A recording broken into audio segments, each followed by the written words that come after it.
Welcome back. We're sticking with Justice Onnoghens' issue. The judgment convicting him is the climax of a trial which started about 3 months ago, precisely on the 14th of January 2019. In this next report, we look at the road to this judgment.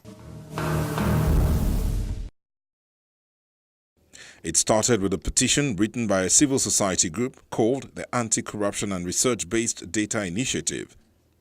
The petition, which was dated 7th January 2019, was addressed to the chairman of the Code of Conduct Tribunal and was marked at the tribunal on the 9th of January as received. The petitioners say that the petition was based on alarming facts which indicate that the leader of the country's judicial branch is embroiled in suspected official corruption, financial crimes and breaches of the Code of Conduct Bureau and Tribunal Act. Some of the alarming facts, according to the petitioners, were that Justice Onnoghens made 5 different cash deposits of $10,000 each into one of his bank accounts on a single day in March 2011. On June 7, 2011, he similarly made another 4 cash deposits of $10,000 each, an exercise which he repeated on June 27 and 28, 2011, when he made another set of 5 separate cash deposits of $10,000 each and another 4 separate cash deposits of $10,000 each. Another allegation was that Justice Onnoghens did not comply with the provisional requirement of declaring his assets every 4 years. The group also alleged that Justice Onnoghens' Code of Conduct Bureau forms for 2014 and 2016 were dated and filed on the same day. Both forms were received in December 2016 after he had been sworn in as acting Chief Justice of Nigeria.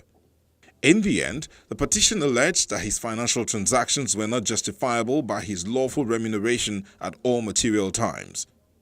On the 10th of January, a day after the tribunal received the petition, these facts had been reduced into a 6-count charge. In the first count, it was alleged that Justice Onnoghens between 8 June 2005 and 14 December 2016, while serving as judicial officer, failed to declare his assets and liabilities within the prescribed 3-month period after being sworn in as a Justice of the Supreme Court.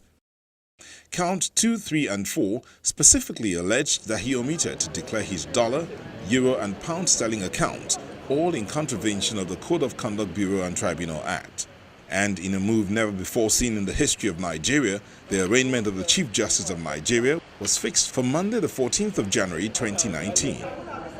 Justice Onnoghens did not show up in court for the arraignment. The CCT fixed the next hearing for January the 22nd, and again he failed to show up. 4 days later, on the 26th of January, President Muhammadu Buhari suspended him from office and appointed the next most senior judge, Justice Tanko Ibrahim, as acting CJN. Despite his absence in court, Justice Onnoghens had a response to the petition. He says that he forgot to make a declaration of his assets in 2009 after the expiration of his 2005 declaration. He also says that the need to declare his assets anew after his November 2016 appointment as acting CJN made him to realize this mistake, and so the 2 forms were made on the same day to also cover the period in default. On the foreign-denominated account he failed to declare, Justice Onnoghens simply said he believed the accounts were not open when he made his declaration. Many looked forward to how he would prove this in court, but despite indicating that he would call 3 defense witnesses, Justice Onnoghens only called 1 witness when he eventually opened his defense. His 60-year-old driver, Lawal Busari, who testified as the sole defense witness, told the tribunal how he drove his boss to the CCB office in 2010 to obtain the assets declaration form. The defense said with the testimony, it sought to puncture the prosecution's claim that Justice Onnoghens did not declare his assets from 2005 to 2016. In their submissions before the tribunal, his lawyers said that his response to the petition was not a confessional statement. They quoted Section 3D of the Code of Conduct Bureau Act, which empowers the Bureau to receive complaints about non-compliance and refer same to the tribunal. A section also has a proviso which provides that where the person concerned makes a written admission of breach or non-compliance, no reference shall be made to the tribunal. Justice Onnoghens' lawyers also argued that the CCB Act, which formed the basis of the trial, was significantly in conflict with the Constitution.